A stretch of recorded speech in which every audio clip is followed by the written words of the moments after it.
Caval Cristina e a gente vai falar um pouquinho sobre a ansiedade.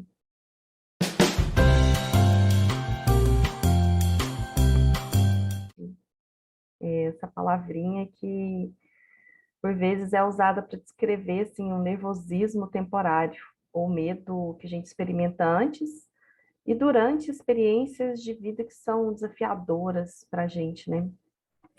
Como, por exemplo, uma entrevista de emprego, um exame médico. Também pode ser usada para descrever tipos que são mais persistentes também, né, de ansiedade, como, por exemplo, uma fobia. O medo de coisas, por exemplo, talvez de uma aranha, de uma barata, e aí você fica paralisada, não consegue fazer nada, né? Também, por exemplo, o medo de altura, quando você vai num prédio, você olha lá de cima, né? Dá uma ansiedade ali naquele momento. Também a gente pode ter medo, uma ansiedade de voar de avião. É um medo que realmente ele pode ser temporário, né? Que a gente pode passar aquele nervosismo por aquele tempo, por um determinado tempo, ou a gente pode experimentar esse medo, né? Antes e durante as situações. Então, você já está numa situação e a partir daí que pode te dar ansiedade.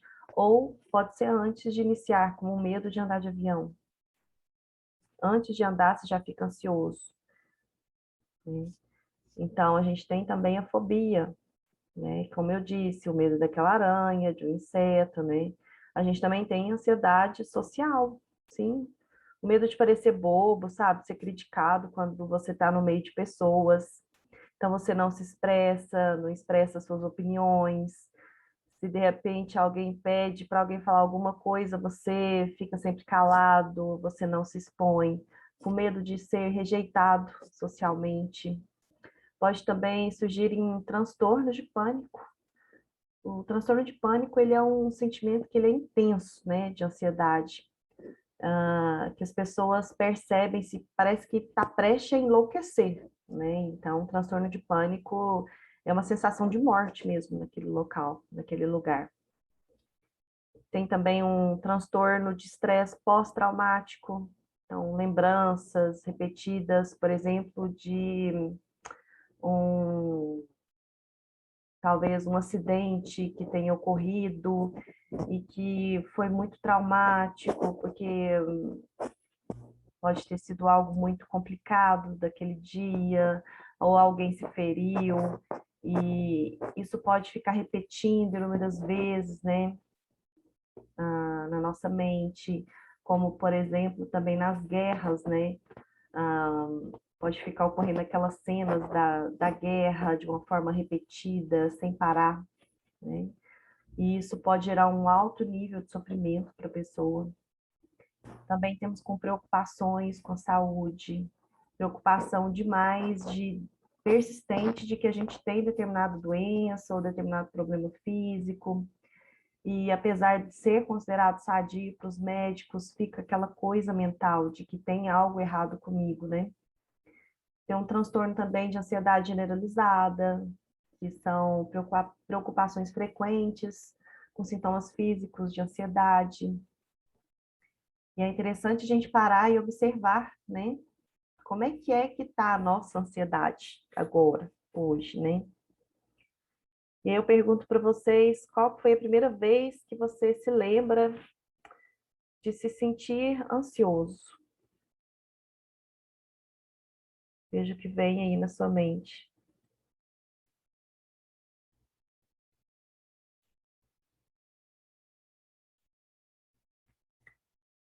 Outra pergunta que você pode se fazer também, se na maioria das vezes você se sente ansioso ou se é de vez em quando. Observa seus padrões.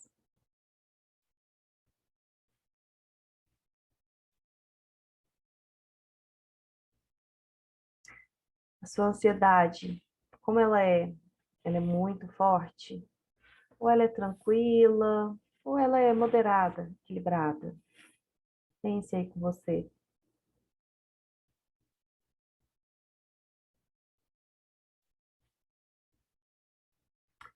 Outra coisa interessante a ser pensada. Você se sente ansioso durante todo o dia, a todo momento? Ou são determinadas situações que te deixam ansioso?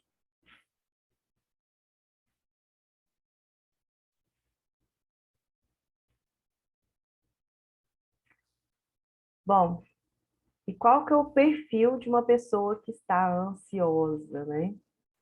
Quais são os pensamentos de uma pessoa ansiosa? Será que a gente que a gente olha para o perigo como algo surreal, além do que ele é realmente? Superestima o perigo?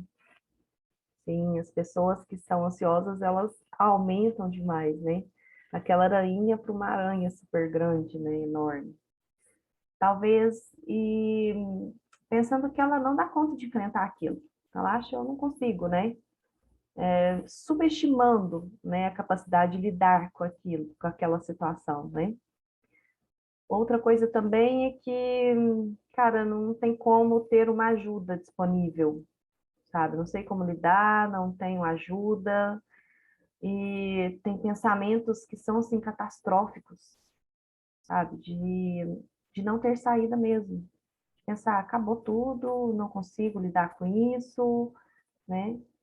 E o que que isso influencia no nosso humor, né?